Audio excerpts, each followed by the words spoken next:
hermoso, pero muy grande, como es la doctrina de la predestinación, en la que vamos a estar meditando en esta mañana. Dentro de esa serie de sermones sobre las doctrinas de la gracia. Y quisiera que leyéramos, además de Efesios 1, como hemos leído antes, tan solo unos versículos en Romanos 9. Romanos 9, versículo 13 al 15.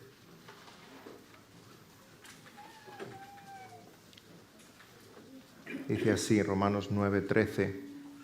Como está escrito, a Jacob amé, mas a Esaú aborrecí. ¿Qué pues diremos? ¿Que hay injusticia en Dios? En ninguna manera. Pues a Moisés dice, tendré misericordia del que yo tenga misericordia y me compadeceré del que yo me compadezca. Vamos a orar. Señor, nos rendimos a ti, como hemos cantado hace un momento, delante de tu majestad, delante de tu grandeza, de tu gloria, de tu poder, de tu santidad, Señor. Te pedimos que en esta mañana tú nos ayudes a ver lo grande que eres y lo grande que es tu gracia y tu poder. Que nos hagas sentir pequeños delante de un Dios tan inmenso. Pequeños y completamente complacidos en saber que tú has tenido misericordia de nosotros y nos has alcanzado con tu gracia.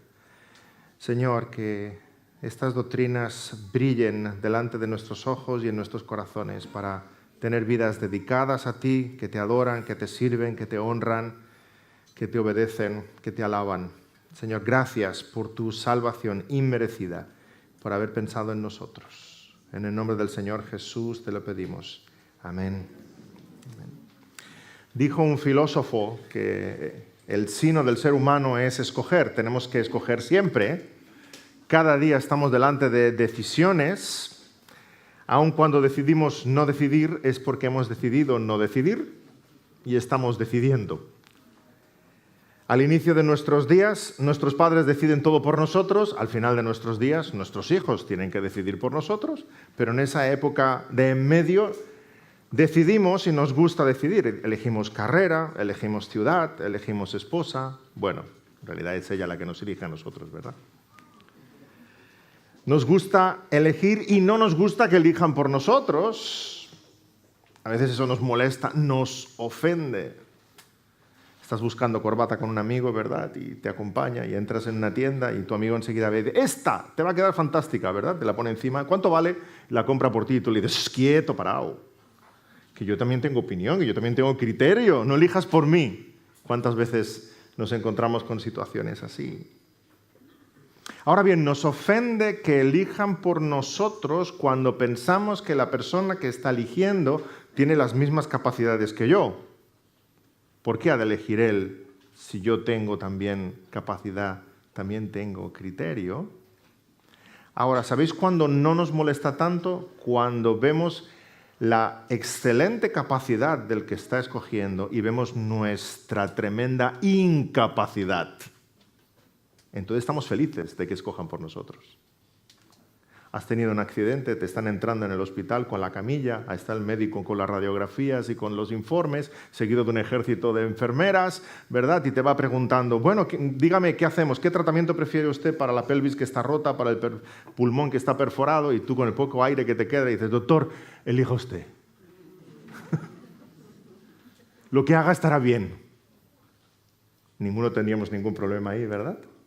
Porque él es perfectamente competente y yo soy perfectamente incompetente. Entonces no me sabe mal que escoja. Y en ese punto es donde queremos que la palabra del Señor nos lleve. En el sermón anterior estuvimos meditando sobre nuestra profunda incompetencia. Estamos muertos en nuestros delitos y pecados, destituidos de la gloria de Dios. No hay quien haga el bien, no hay justo, no hay ni siquiera uno. Y necesitamos tener bien presente nuestra profunda incompetencia. Y cuando delante de esa incompetencia brilla un Dios que es soberano, santo, justo, bueno, eterno, todopoderoso, esas dos verdades delante de nuestro corazón, os aseguro que se abrazan fuertemente a esa gloriosa doctrina de la elección. Gracias, Señor, por haberme escogido. Y quisiera que llegáramos a ese punto, hermanos. Estamos delante de esa segunda doctrina en las doctrinas de la gracia. En el acróstico TULIP, la U, la doctrina de la elección incondicional, y esa doctrina presenta la verdad bíblica de que Dios ha escogido a los que van a ser salvos. Y está en todas partes en la Escritura. Dios ha escogido a los que van a ser salvos. Cuando en tu corazón está muy clara tu incapacidad y cuando en tu corazón está muy clara su capacidad, esta doctrina no te es ningún estorbo. Al contrario, la abrazas con todas tus fuerzas. Y repito, nuestra incapacidad la veíamos en el sermón anterior. El hombre está muerto en sus delitos, en la doctrina de la corrupción total. Si fuera por el hombre, nadie escogería seguir a Dios. Nadie seguiría a Dios. Nadie recibiría el llamado. Nadie aceptaría la invitación. Recordamos que Noé estuvo predicando mientras construía el arca. Nos dice la palabra que él predicaba y aceptaron, recibieron, creyeron, entendieron. No. ¿Quiénes estaban dentro del arca? Aquellos que Dios puso. Vosotros dentro. La familia de Noé. Solamente 8. No hay quien busque a Dios. No hay quien haga el bien. Entonces, ¿qué va a ser de nosotros? ¿Qué va a ser de nosotros si Dios no nos alcanza con su gracia, con su misericordia, con su favor? Y es importante entender que Dios no tenía por qué salvarnos. Ahí escuchamos muchas cosas extrañas, ¿verdad? Dios estaba solito, te salvó para tener quien amar. Dios es perfecto en sí. Dios no tenía por qué salvarnos. Cayeron los ángeles caídos y no hay redención para ellos y no hay mensaje de salvación para ellos. Pero para los humanos, Dios trazó un plan de salvación. Podía simplemente haber mostrado su justicia en nosotros y todos hubiéramos recibido lo que nos correspondía, la condenación eterna. Pero Dios en su soberanía decidió salvar un pueblo. Sí, Dios ha decidido condenar a los impíos y Dios ha decidido salvar a sus escogidos. Y Dios se glorifica en ambas cosas.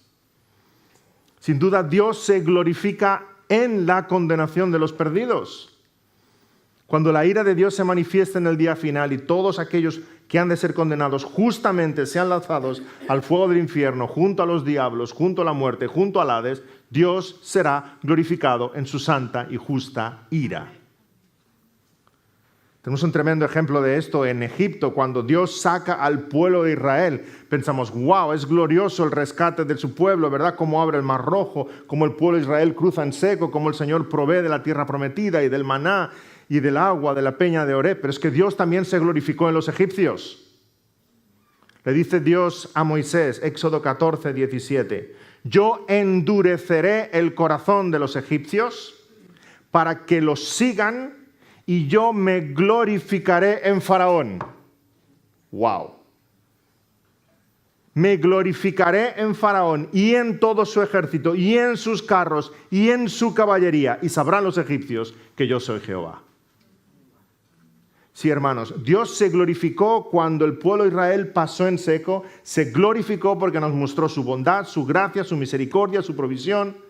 Pero Dios también se glorificó cuando el Mar Rojo se cerró encima de los egipcios porque se glorificó en su ira, en su poder, en su fuerza, en su santidad. Así que en el día final Dios será glorificado cuando unos sean lanzados a las llamas del infierno y Dios será glorificado cuando sus escogidos habiten en la eternidad con Él. En su infinita misericordia, Dios no tenía por qué salvarnos, pero para su gloria Él ha decidido salvar un pueblo. Quiso salvar un pueblo para que también viéramos con todo su esplendor la gracia infinita del Señor. Un pueblo que le sirviera aquí en la tierra, un pueblo que le sirviera y le alabara por toda la eternidad. En la eternidad pasada, en el principio, Dios escogió un pueblo. Aún antes de crear los cielos y la tierra, los ángeles y los querubines, Dios, junto a Dios, Dios reunido con Dios, en santa asamblea, el Padre, el Hijo y el Espíritu decidieron desde antes de la fundación del mundo salvar un pueblo. Y todo aquello que Dios prometió ante la presencia de Dios, lo ha cumplido y lo va a cumplir. por la sangre del pacto eterno. Qué expresión que encontramos aquí en Hebreos 13:20. Por la sangre del pacto eterno. Y ese pacto no es el que Dios hace contigo, porque tú no eres eterno, Él sí. Esa sangre es la sangre del Señor Jesucristo, en ese pacto de Dios con Dios. Dios ha prometido delante de Dios y teniéndose a sí mismo por testigo que va a llevar a cabo ese plan de redención, de salvar un pueblo escogido desde antes de la fundación del mundo. El pueblo que el Padre escogió y escribió sus nombres en el libro de la vida. Ese pueblo es el que entregó al Hijo. Ese es el pueblo por el cual el Hijo murió en la cruz y derramó su sangre, y cuando los compró dijo: consumado es, conseguido, misión cumplida. Ese es el pueblo al cual el Espíritu Santo derrama esa salvación y santifica y glorifica para llevar a su presencia. Nadie busca a Dios, pero Dios nos buscó. Dios nos buscó y nos alcanzó con su gracia. Porque si así no fuera, ninguno estaría en su presencia en el reino de los cielos. Y tal vez estés escuchando los primeros compases de este sermón y estés preguntando: ¿pero Dios puede hacer eso? ¿Dios puede hacer eso? Bueno, no solamente puede, sino que lo ha hecho. Lo ha hecho. Él es soberano sobre todas las cosas. También es soberano sobre tu vida, también es soberano sobre tu corazón, también es soberano sobre tu historia. Él escogió crearte, no escogiste tú. Él escogió que nacieras, Él escogió dónde ibas a nacer, Él escogió si ibas a ser hombre o mujer, Él iba a escoger tus padres, tus hermanos, escogió en qué país, en qué cultura, en qué época. Él lo escogió, las vivencias de tu historia. Él ha escogido tenerte vivo para estar aquí hoy escuchando este sermón. Es Dios, Él escogió. Dios es soberano sobre tu historia. Qué descanso para el alma del humano, ¿verdad? Pensar: ay Señor, no hay nada que haya vivido ni nada que haya de suceder que no esté gobernado por ti. A ti no se te escapa nada. O como dijo José a sus hermanos cuando lo recibió en Egipto: ay, vosotros hicisteis, pero es Dios el que me trajo hasta aquí. Dios gobierna sobre nuestras historias. Él es soberano sobre todas las cosas. Dice el Salmo 135:6, todo lo que Jehová quiere lo hace. En los cielos y en la tierra, en los mares y en todos los abismos. Él es el soberano del universo. Recordamos, después de actuar con soberbia, Nabucodonosor, como Dios le humilla con una locura y está 7 años pastando como un buey. Nabucodonosor, que se creía el más grande, el rey de Babilonia, ¿verdad? Desde la terraza de su palacio diciendo: oh, Babilonia, qué ciudad, no hay nada como esto, no hay nadie como yo. Y Dios le envía una locura y lo humilla. Vive como un animal. Y Nabucodonosor, cuando vuelve en sí, reconociendo la grandeza de Dios, dice en Daniel 4:35, todos los habitantes de la tierra son considerados como nada y Él hace según su voluntad. En el ejército del cielo y en los habitantes de la tierra. No hay quien detenga su mano y le diga: ¿qué haces? No hay quien levante su mirada delante de Dios y le diga: ¿qué estás haciendo? Él es el soberano sobre todas las cosas. Dios es el que gobierna, queridos hermanos. Dios es el que envía sequías y Dios es el que envía lluvias. Dios manda truenos y Dios calma tempestades. Dios pone reyes y Dios quita reyes. Dios endureció el corazón de Faraón y Dios abrió el corazón de Lidia para que creyera. Dios sacó a los 3 jóvenes del horno de fuego, Dios envió fuego para consumir Sodoma. Dios abrió el mar rojo frente a Israel, Dios cerró el mar rojo encima de los egipcios. Y vino el Hijo de Dios y mostró su poder entre nosotros, sanando enfermos, multiplicando el pan, perdonando pecados, echando fuera demonios, calmando tempestades. Nada podía revelarse a Él. Todo estaba sujeto a Él, a su poder, a su autoridad. Tal vez estés pensando: sí, pero la salvación es diferente. Es diferente porque Dios respeta nuestro libre albedrío. ¿Cuántas veces habrás escuchado: Dios es un caballero, pide permiso para entrar en tu corazón? ¿Seguro? ¿Tu permiso? Si no, se lo darías nunca. ¿Tu permiso? Jesús le dice a Mateo, Mateo, sígueme. Fíjate, qué permiso.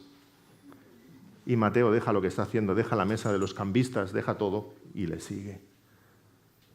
Jesús le dice a Jeremías, sígueme y predica. Y le sigue y predicó. El Señor le dice a Moisés, saca a mi pueblo de Egipto. Y Moisés fue y llevó a cabo una misión. Jesús le dice a Lázaro, Lázaro, sal fuera. Estaba muerto y se levanta y también sale. Le dice a Noé, construye un arca. Y Noé la construyó.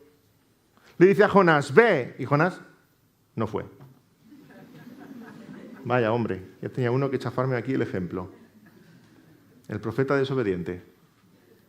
Así que Jonás se encontró con una tormenta que obedecía a Dios, con unos marineros que obedecían a Dios, con un pez muy grande que obedecía a Dios, con una calabacera que obedecía a Dios, con un pequeño gusano que obedecía a Dios, con unos ninivitas que obedecían a Dios, y el profeta cabezón, al final, obedeció a Dios.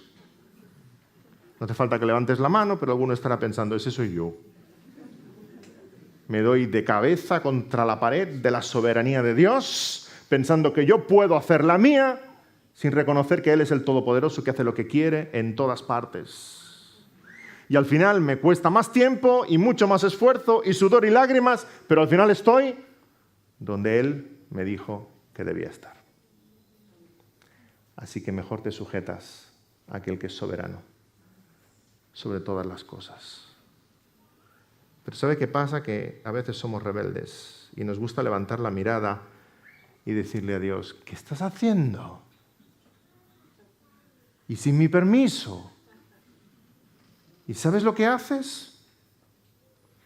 ¿Tú has visto alguna vez el barro levantarle la mirada así al alfarero y decirle, ¿qué haces?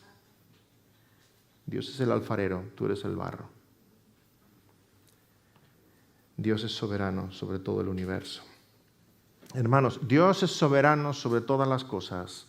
Dios es soberano también sobre tu salvación. Repito, porque si así no fuera, ninguno sería salvo. Ninguno sería salvo. Porque no hay quien busque a Dios, ni siquiera uno. A no ser que Dios arranque de ti ese corazón de piedra que no ama sus cosas y ponga en ti un corazón de carne que le ama, que le sirve, que le busca. Dios escoge a los suyos. Dios escogió a Abraham y lo envió fuera de su tierra y su parentela, una tierra prometida. Dios escogió a Israel de entre todas las naciones. Dios escogió a Jacob y aborreció a Esaú. Dios escogió a Moisés, escogió a Daniel, escogió a Josué, escogió a David, escogió a Isaías, escogió a Juan el Bautista, a Zaqueo le vio y Zaqueo, baja del sicómoro, hoy poso en tu casa. A Pedro y Andrés les dijo, seguidme y os haré pescadores de hombres. Y ahí dejaron las barcas. A Saulo le dijo, ¿por qué me persigues? Y lo alcanzó camino de Damasco y lo transformó e hizo de él un apóstol a los gentiles. Y del mismo modo, él salió a tu encuentro. O no miras en retrospectiva tu vida y dices, el Señor me alcanzó. Anda que no, yo huía de él. Yo no tenía interés en las cosas espirituales. Yo me reía de los cristianos. Yo no entendía la Biblia. El Señor fue a por mí, el Señor me alcanzó, el Señor me cambió, el Señor me redimió, el Señor me transformó. Gloria a Dios. Gloria a Dios. Hermanos, estamos delante de una doctrina muy grande y es comprensible que algunos lleven tiempo intentando digerirla. Es muy grande y sobre todo es muy grande porque volatiliza nuestro ego. Destruye por completo nuestro ego, porque todo lo que hay en nuestro ser proviene de Él, porque toda bendición espiritual proviene de Él. Es muy, muy grande, muy hermosa. Por eso hay quienes la intentan retorcer, incluso negar, pero está en todas partes en las Escrituras, que Dios escoge a quien salva. Hasta tal punto es esto cierto que salvos y elegidos son sinónimos en la palabra de Dios. Mateo 22, 14, porque muchos son llamados, pocos escogidos. Romanos 8, 33, ¿quién acusará a los escogidos de Dios? Dios es el que justifica. Puede que hasta aquí tu corazón esté conforme y estés pensando, bien, entiendo que Dios escoge para salvación, pero ¿qué criterio sigue Dios para escoger? ¿Por qué escoge a los que escoge? Básicamente. Y quisiéramos aclarar varios puntos aquí. En primer lugar, Dios no escoge por lo que ve en ti, sino por su voluntad. Dios no escoge a los que escoge por los que ve en ellos, sino por su voluntad. ¿Y por qué lo sabemos? Porque su elección fue hecha antes de la fundación del mundo. Antes de que Él pudiera ver nada en nosotros, antes de nuestras vivencias, antes de la fundación del mundo. Como escribe Efesios 1:4, Dios nos escogió en Él antes de la fundación del mundo para que fuésemos santos y sin mancha delante de Él. La razón por la cual Dios escogió a uno y a otro no está en nosotros, está en Él. El criterio está en Él. Como sigue diciendo Efesios 1:5, habiéndonos predestinado para ser adoptados hijos suyos por medio de Jesucristo según el puro afecto de su voluntad. ¿Qué expresión? Según el puro afecto de su voluntad. ¿Por qué escogió Dios? ¿Quieres escuchar la razón? Por el puro afecto de su voluntad. Porque quiso. ¿Lo quieres en lenguaje más actual? Porque le dio la gana. Porque Él es Dios y tú no. Porque Él es soberano y tú no. Porque Él hace lo que quiere y tú no. Tremendo ejemplo tenemos en Romanos 9. El apóstol Pablo nos está comparando a Jacob y Esaú. Y aquí en este ejemplo de Jacob y Esaú entendemos que no hay nada humano por lo cual Dios escoja. Jacob y Esaú, hermanos, mismos padres, gemelos, juntos en el vientre. Misma tribu, mismo linaje. Y sin embargo, la palabra nos dice, a Jacob amé, a Esaú aborrecí. No puede haber ejemplo más tremendo. Como dice Romanos 9:11. Pues no habían aún nacido, ni habían hecho aún ni bien ni mal, para que el propósito de Dios conforme a la elección permaneciese, no por las obras, sino por el que llama. En el ejemplo de Jacob y Esaú tenemos con una claridad meridiana que es Dios el que llama, es Dios Él es el que escoge y es Dios el que lleva a cabo su propósito. No es por lo que Él pueda ver en nosotros, no es por nuestras obras, no escoge a los más buenos ni a los más nobles, al contrario, Dios se deleita en escoger a los peores. Aquí estamos. Aquí estamos. Dice 1 Corintios 1, lo necio del mundo escogió Dios, lo débil del mundo escogió Dios, lo menospreciado escogió Dios. ¿Por qué? Para que brille más aún su gracia, para que sea más evidente aún que no es por virtud humana. Para que brille más su gracia. Más aún, nuestras obras no son la razón por la cual nos escoge, sino que nuestras obras son el fruto de su elección. Primero Él nos elige y luego vienen unas obras en nuestra vida, fruto de su elección. Juan 15:16. No me elegisteis vosotros a mí, sino que yo os elegí a vosotros. Y os he puesto para que vayáis y llevéis fruto y vuestro fruto permanezca. Efesios 2:10. Porque somos hechura suya, creados en Cristo Jesús para buenas obras, las cuales Dios preparó de antemano para que anduviésemos en ellas. Romanos 9:16. Así que no depende del que quiere ni del que corre, sino de Dios que tiene misericordia. Sigue despertando preguntas en nuestro corazón esta doctrina, seguro. Dios escoge, bien. Y Dios escoge no según lo que ve, sino según el puro afecto de su voluntad. Pero entonces seguimos pensando, ¿pero es Dios injusto? ¿Es Dios injusto queriendo salvar a uno y a otro no? ¿No es injusto escoger a quién salvar? El apóstol Pablo en Romanos 9, os invito a leer luego todo el capítulo, se adelanta a nuestras preguntas y él mismo las va respondiendo en un diálogo con el lector, como si estuviéramos allí presentes. Y esa es una pregunta a la cual nuestra lógica llega. Si Dios escoge a uno y a otro no, ¿no es Dios injusto? A lo que responde Romanos 9, 13 en adelante. Como está escrito, a Jacob amé, mas a Esaú aborrecí. ¿Qué pues diremos? ¿Que hay injusticia en Dios? En ninguna manera. Pues a Moisés dice, tendré misericordia del que yo tenga misericordia y me compadeceré del que yo me compadezca. ¿Hay injusticia en Dios? De ninguna manera. Dios es santo, siempre es justo. Nosotros somos injustos. Hermanos, a nosotros nos parece que Dios es injusto porque nosotros somos injustos. Nos equivocamos muchas veces al mirar los atributos y las acciones de Dios porque le imputamos a Él el pecado que nosotros cometemos. Es increíble. Leemos en la palabra que Dios busca su propia gloria y nuestro pensamiento pecaminoso dice, ay, Dios es un vanidoso porque busca su propia gloria. No, tú eres un vanidoso cuando tú buscas tu propia gloria porque tú te estás intentando comportar como Dios y no te pertenece.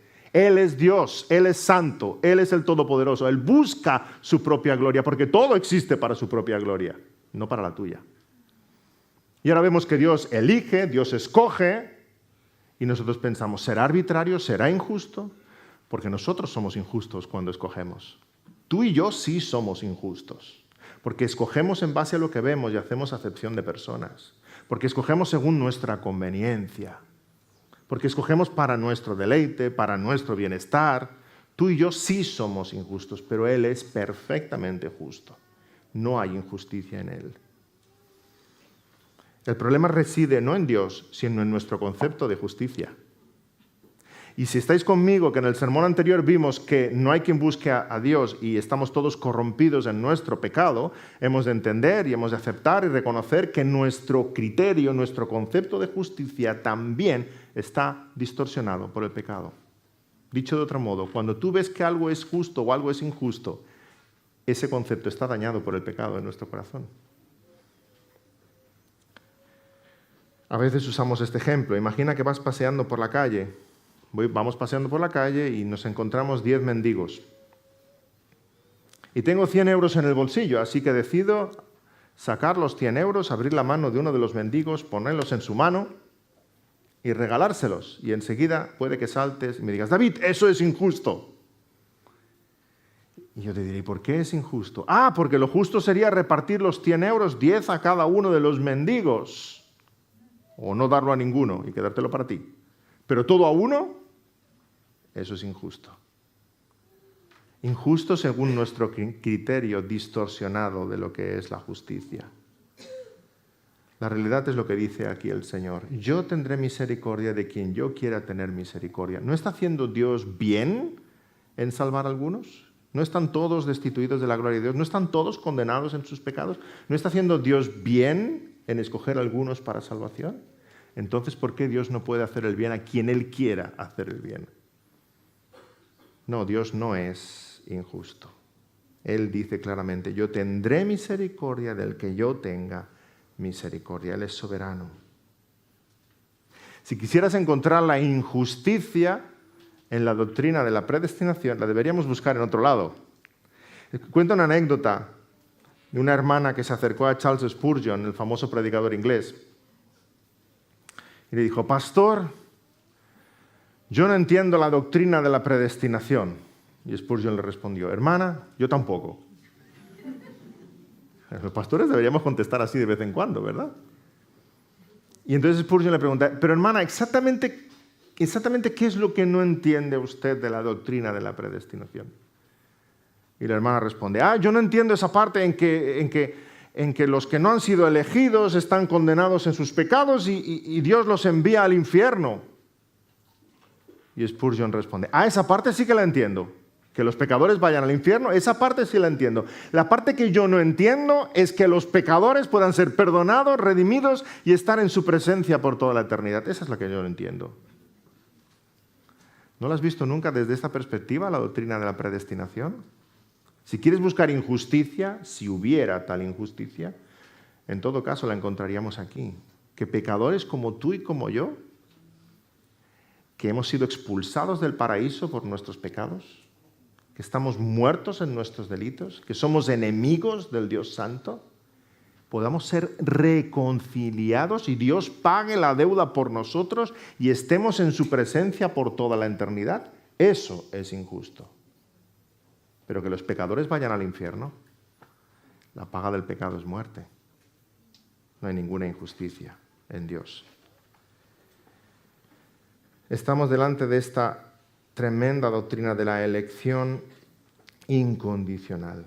Incondicional significa que Dios no está condicionado, que Dios no está limitado, que Dios escoge de forma libre y soberana y no hay más criterio que el corazón de Dios, según el puro afecto de su voluntad.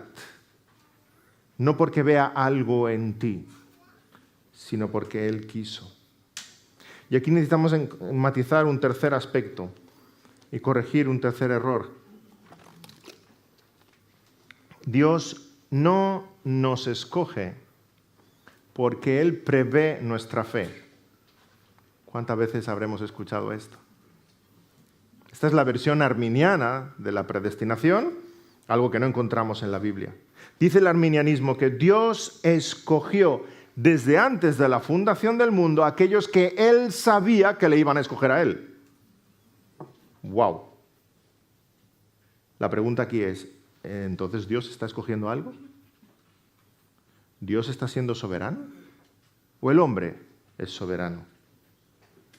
¿Está escogiendo Dios libremente? ¿Está escogiendo según el puro afecto de su voluntad? ¿De verdad tiene misericordia del que Él quiere tener misericordia?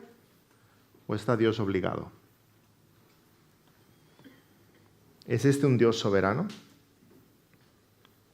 A veces en el curso de discipulado suelo usar este ejemplo para ilustrar este punto. Algunos lo habréis escuchado ya, el ejemplo del yogur de limón. Imagina que una noche llego a casa, estoy cansado, ¿verdad? Y digo, ay, tengo ganas de cenar algo y estar un rato tranquilito y sentarme en el sofá, a ver qué puedo prepararme rápido para cenar. Abro la nevera está vacía y hay solamente en el segundo estante un yogur de limón. Entonces yo me quedo con la nevera abierta mirando, la mirada perdida, a ver qué ceno esta noche, ¿verdad? La vista se pierde en el cosmos del infinito dentro de la nevera, hasta que mi vista se detiene sobre el yogur de limón y digo, ya sé qué voy a cenar esta noche. Escojo cenar un yogur de limón. Entonces tomo el yogur de limón y me siento en el sofá y me lo tomo tranquilitamente. Y tú que me estás viendo y dices, David, tú no has escogido nada. Es lo que había. No había nada más en la nevera. Pues algunos tienen esa visión de Dios cuando hablamos de la doctrina de predestinación. Que Dios escogió desde antes de la fundación del mundo, pero mirando la historia, Dios ve quién va a escogerle a Él, entonces esos son los que Dios escoge. Dios no está escogiendo nada. Dios está obligado a escoger. ¿Me seguís? Dios está obligado a escoger. No hay elección ninguna, no hay libertad ninguna, no hay soberanía ninguna, no hay misericordia ninguna que Él pueda ejercer. Está obligado por la acción del hombre. Eso no es la doctrina de la predestinación. Es más bien al contrario. Dios te escogió desde antes de la fundación del mundo y aquellos que son escogidos por Él son los que van a creer por la misericordia de Dios, por su bondad. Por supuesto que la Biblia habla muchas veces en muchos pasajes de presciencia, de conocimiento previo, porque Dios sabe quiénes son los escogidos, Dios sabe cuándo va a llamarlos, Dios sabe las buenas obras en las que van a caminar, Dios lo sabe todo, Dios nos conoce. Fijémonos cómo lo expresa Romanos 8:29. Porque a los que antes conoció, también los predestinó, para que fuesen hechos conformes a la imagen de su Hijo. A los que antes conoció, también los predestinó. Y aquí el arminianismo se agarra a este pasaje para decir, ¿ves? Los que antes conoció. Dios sabía a los que iban a creer en Él y esos son los que predestina para salvación. No, error, no está diciendo que Dios sabía algo respecto a ellos. No está diciendo los que sabía que iban a creer, está diciendo que los conoció a ellos, no algo de ellos, sino a ellos. Este conocer es un conocer relacional. Es el amor de Dios acercándose a nosotros. No es un conocer intelectual. Un conocer relacional que expresa una relación única de amor hacia los suyos. La misma expresión encontramos en Amós 3:2, cuando Jehová habla a su pueblo Israel de esta manera.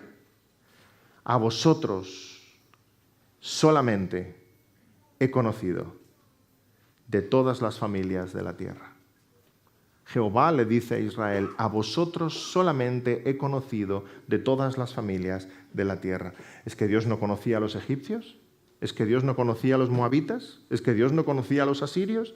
Dios conocía a todos los pueblos, pero a Israel le conoce de una forma única, especial. El amor de Dios se ha acercado para con su pueblo. Este es el conocer que encontramos en Romanos 8.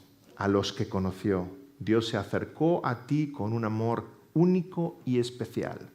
No es un conocer intelectual, es un conocer relacional, único, exclusivo. A los que conoció, los predestinó para ser semejantes al Señor Jesucristo. Hermanos, no fuimos elegidos porque Dios sabía que íbamos a creer. Fuimos predestinados y los predestinados van a creer. Primero la acción de Dios, luego nuestra fe. Y esto es lo que encontramos en todas las Escrituras. Hechos 13:48, leemos que Pablo y Bernabé predican a los gentiles y creyeron todos los que estaban ordenados para vida eterna. Hechos 18:27, leemos que Apolos predica en Acaya y fue de gran provecho a los que por la gracia habían creído. Creer es una gracia del Señor. Filipenses 1:29, leemos que el Señor nos ha concedido no solo que creáis en Él, sino que padezcáis por Él. Si padecemos por el Señor, es un regalo de Dios, es un privilegio. Si creemos en Dios, si creemos en nuestro Señor Jesucristo, es también un regalo de Dios y un privilegio. Filipenses 2:13, Dios es el que en vosotros produce así el querer como el hacer por su buena voluntad. ¿Nos damos cuenta del Dios tan grande que tenemos? Dios demanda de ti arrepentimiento y fe, pero tu corazón de piedra nunca va a brotar arrepentimiento y fe. Lo que Dios hace es quitar tu corazón de piedra y poner en ti un corazón de carne, y ahora sí hay en ti arrepentimiento y fe para poderle complacer, agradar, acercarte a Él. Así que, hermanos, Dios no está viajando por el mundo con el libro de la vida abierto, ¿verdad? Mirando a ver quién va a creer. A ver, allí un convertido, y escribiendo sus nombres. Dios no se va paseando por la tierra y por la historia escribiendo los nombres en el libro de la vida, sino que Dios escribió el libro de la vida desde antes de la fundación del mundo. Y aquellos cuyos nombres están escritos van a creer, van a escuchar y van a responder y van a creer en nuestro Señor Jesucristo. Ese sí es un Dios soberano. Ese sí es mi Dios. Y espero que sea el tuyo. Un Dios grande, que manda, que gobierna, que va a vencer. La salvación pertenece a nuestro Dios, que está sentado en el trono y al Cordero. Es lo que estaremos cantando por los siglos de los siglos. Apocalipsis 7:10. Pero nuestra mente puede tener más preguntas y puede llegar a este punto y decir, si Dios es el que escoge, si Dios es el que salva de forma soberana, si Él decide quiénes son su pueblo y quiénes van a estar en su gloria y quiénes van a creer y quiénes no, entonces ¿por qué Dios inculpa? Es una pregunta lógica, ¿verdad? Si aquí están los justos, los redimidos, y aquí están los impíos que no van a creer, los que siguen siendo impíos es porque Dios ha dejado que sean impíos. ¿Por qué no hace de los impíos creyentes? ¿Por qué Dios inculpa? ¿Por qué lo tiene por culpable? Y el apóstol Pablo se adelanta a nuestros pensamientos, de nuevo en Romanos 9:19. Pero me dirás, fíjate que estamos en conversación con el apóstol sin estar ahí, pero está escribiendo esta carta respondiendo a nuestras dudas. Pero me dirás, ¿por qué pues inculpa? Porque ¿quién ha resistido a su voluntad?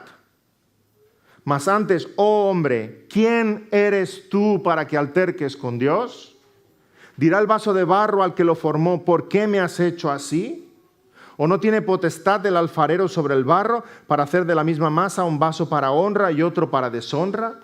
¿Y qué si Dios, queriendo mostrar su ira y hacer notorio su poder, soportó con mucha paciencia los vasos de ira preparados para destrucción, para hacer notorias las riquezas de su gloria, y las mostró para con los vasos de misericordia que Él preparó de antemano para gloria, a los cuales también ha llamado, esto es, a nosotros, no solo de los judíos, sino también de los gentiles. ¿Qué está diciendo aquí Pablo? Lo mismo que Job dice en el libro de Job, después de hacerle muchas preguntas al Señor. Leemos en Job 44, mi mano pongo sobre mi boca. Básicamente Job reflexiona y dice, ya, me callo.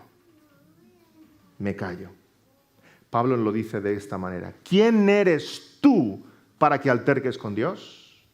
Pablo te está diciendo, cuidadín, que te estás pasando, que te estás poniendo impertinente. Dios es Dios y Él hace lo que quiere. Y tú eres barro, hechura suya. Así que como Job, llega un punto después de hacer preguntas que tenemos que poner nuestra mano sobre nuestra boca y decir, Señor, me callo. Tú eres el soberano. ¿Quién soy yo para interrogarte? Tú eres el soberano. Quisiera que meditáramos en esta doctrina porque estamos convencidos de que es bíblica y estamos convencidos de que tiene un impacto en nuestra vida cristiana, en nuestro testimonio, en nuestro andar con el Señor. Y quisiera dejaros como conclusión 3 preciosas aplicaciones o conclusiones que creemos pueden ser útiles en nuestro andar cristiano. En primer lugar, tengamos esto presente. Dios nos escogió desde antes de la fundación del mundo para salvación, pero no podemos negar la experiencia humana. Y ahora me explico. ¿Qué significa esto? Que si un hermano viene a ti y dices, ¡ay, yo escogí seguir al Señor Jesús! Tú no vayas corriendo y decir, no, tú no escogiste nada. Espera que te explico. El Señor te escogió a ti. No podemos y no debemos negar la experiencia humana. Porque en la palabra del Señor, la doctrina de salvación y muchas otras, la doctrina de la salvación la encontramos expresada en un sentido relacional o horizontal y muchas veces el Señor nos da esa perspectiva vertical. Es cierto cuando la palabra dice, venid a mí todos los que estáis trabajados y cargados y yo os haré descansar. Llamad y se os abrirá. Es cierto, es Biblia, es palabra de Dios. Y esa es la experiencia de los creyentes, esa es tu experiencia y la mía. He decidido seguir al Señor. He abrazado la cruz con todas mis fuerzas, dejo todo atrás, sigo al Señor, he encontrado la perla de gran precio. No podemos negar la experiencia humana. Pero muchas otras veces, como en pasajes como Romanos 9 o Efesios 1, el Señor nos permite ver la doctrina de la salvación a vista de pájaro, como un águila, como Él la ve. Y entonces entendemos, ¡ay! El Señor es el que escogió, el Señor me alcanzó con su gracia, ahora lo veo. Pero ambas verdades y ambas realidades están en las Escrituras y no las podemos ni las debemos negar. Nuestra vivencia de la fe es que escogemos amar a Cristo. Decidimos seguir a Cristo. Nos entregamos en los brazos de Cristo voluntariamente y le servimos de corazón. Tú crees que le buscas y con el tiempo te vas dando cuenta de que es Él el que te alcanzó. Y dices, ay Señor, ahora veo mucho mejor de lo que veía antes. Ay, tú y yo somos la ovejita perdida por la cual el Señor deja las 99 y va a buscarla, ¿verdad? Y el buen pastor alcanza a esa ovejita perdida, la toma en sus brazos y la ovejita no se le ocurre nada más que decir, ¡qué bien que te encontré! Imito bien las ovejas, tengo que practicar un poco más, ¿verdad? Y la oveja sonriente en los brazos del pastor. Y el pastor entonces va hacia el redil y va subiendo los acantilados y por en medio de los árboles, ¿verdad? Se va haciendo oscuro, escuchas a los lobos que aúllan y la ovejita va cobrando conciencia como, ¿dónde estaba? Y entonces ya llega a la explanada, se ve la casa, se ve el redil, la luz ya se ha hecho de noche, está llegando a la casa y la ovejita dice, qué bien que me encontraste. Eso somos tú y yo. Nuestra vivencia, nuestra experiencia es, Señor, aquí estoy. He llegado a ti. Pero con el tiempo el Señor nos va dando esa conciencia de decir, Señor, tú viniste a por mí, ¿verdad? porque si no, ¿dónde estaría yo? Si tú no hubieras venido por mí. Gracias. Gracias. Como dice ese hermoso himno antiguo, yo te busqué, Señor, mas descubrí que tú impulsabas mi alma en ese afán, que no era yo quien te encontraba a ti, tú me encontraste a mí. Tu mano fuerte se extendió y así, tomado de ella sobre el mar, crucé, mas no era tanto que me asiera a ti, tú me alcanzaste a mí. Te hallé y seguí, Señor, mi amor te di, mas solo fue en respuesta a tanto amor, pues desde antiguo mi alma estaba en ti, siempre me amaste así.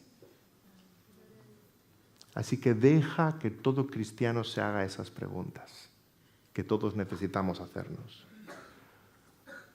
¿Cómo es que creí si no creía? ¿Cómo es que tuve fe si no tenía?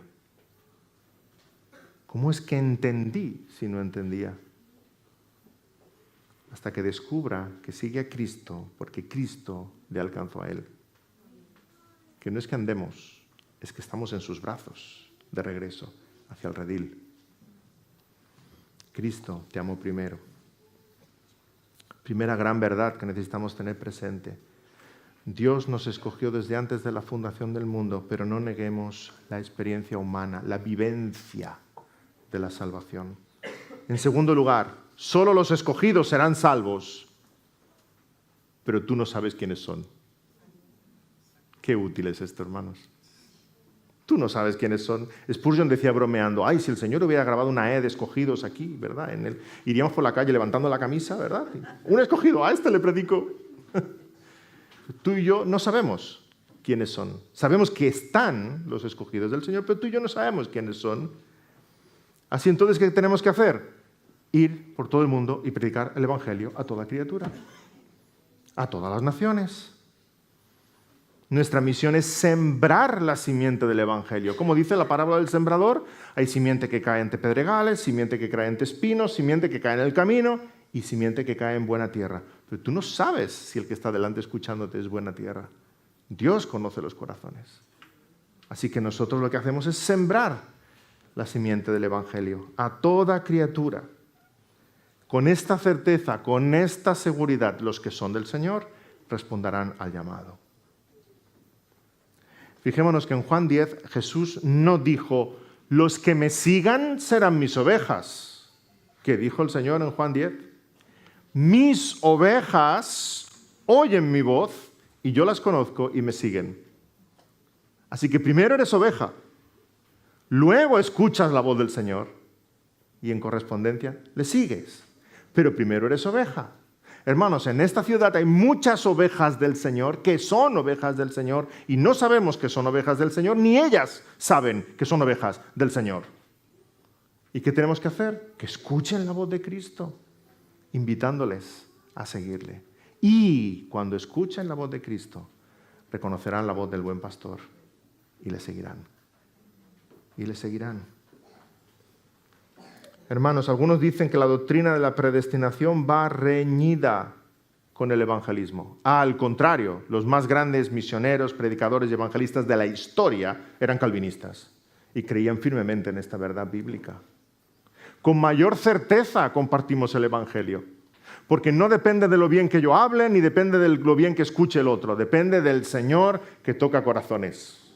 Con mayor seguridad, con mayor paz, con mayor esperanza, con mayor certeza. Tenemos ahí el ejemplo de Jonás, la mayor campaña evangelística de la historia. Un Jonás desanimado, predicando el peor sermón de la humanidad. En 40 días Nínive destruida y se convierte en la ciudad entera. No hay forma humana de explicar eso, salvo por la elección soberana de Dios que transforma corazones. Así que con mayor denuedo, con mayor ánimo, con mayor convicción podemos compartir el Evangelio, sabiendo que Dios va a usar nuestras palabras, por torpes que sean, para cambiar corazones, porque es Él el que salva. No somos ni tú ni yo. Nosotros tenemos el privilegio de ser instrumentos de aquel que salva, pero es Él el que toca corazones. No, hermanos, estas dos verdades no están reñidas. Por un lado hay una libre invitación del Señor a seguirle. Por otro lado hay una doctrina de la predestinación. Y estas dos verdades no están reñidas. De hecho, después de leer Romanos 9, que claramente nos presenta la predestinación, tenemos Romanos 10. Y en Romanos 10 leemos que si confesares con tu boca que Jesús es el Señor y creyeres en tu corazón que Dios le levantó de los muertos, serás salvo. Porque con el corazón se cree para justicia, pero con la boca se confiesa para salvación. Para mí, Juan 6:37 es uno de los pasajes que más maravillosamente encapsula estas dos verdades. Hay una libre invitación del Señor, sincera, auténtica, pero solamente los escogidos van a responder a esa invitación de forma afirmativa. Juan 6:37 dice, todo lo que el Padre me da vendrá a mí. Y el calvinista dice, amén. Y el versículo continúa, al que a mí viene no le echo fuera. Y el arminiano dice, amén.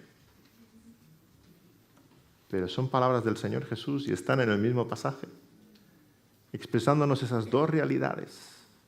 Dios ha predestinado un pueblo desde antes de la fundación del mundo y hay una libre y sincera invitación del Señor, con la certeza, con la garantía, con la seguridad de que aquellos que son suyos y sus nombres están escritos en el libro de la vida van a responder a ese llamado. Y tú y yo no sabemos quiénes son. Por eso predicamos a toda criatura. Tercera y última aplicación. Hermanos, disfruta de la paz que nos da esta verdad. Si Él te escogió para vida eterna, es su obra, nada puede separarte de su mano. Nada puede separarte de su amor, ni lo alto, ni lo profundo, ni ninguna otra cosa creada. Si la salvación es mérito suyo, en tu corazón no hay lugar a la jactancia, ni al orgullo, ni a la altivez. Tan solo puedes contemplar lo que Dios ha hecho y decir, Señor, gracias, soli Deo gloria, gracias por perdonarme, gracias por alcanzarme. Hermanos, esta doctrina promueve la santidad porque sabe que pertenecemos a Él. Promueve la gratitud porque entendemos que Él lo hizo todo. Promueve la adoración porque nos admiramos delante de la grandeza de su gracia. Y si en verdad comprendes que estabas muerto en tus delitos y pecados, tan solo podrás admirar al médico del alma cuando se acerca a ti y decirle, Señor, haz conmigo lo que tú creas que tienes que hacer. Gracias por tu obra de salvación. Amén. Oremos. Señor, gracias por tu obra de salvación. Gracias por alcanzarnos con tu misericordia. Gracias porque estábamos destituidos de tu presencia y apartados de ti y fuera del paraíso y tú nos das entrada al paraíso. Gracias porque somos como esa oveja perdida. Tú nos has alcanzado. Gracias, Señor, por una obra tan maravillosa en nuestros corazones, porque todo el mérito es tuyo, toda la alabanza para ti. Y te pedimos, Señor, que vivamos a la luz de esa bendita verdad y, Señor, vivamos de una forma consecuente, porque hemos sido rescatados para unas buenas obras que tú has preparado delante de nosotros. Te pedimos, Señor, que tus ovejas escuchen tu voz y te sigan. Y tú, Señor, en el día de hoy sigas tocando corazones. En el nombre del Señor Jesús. Amén.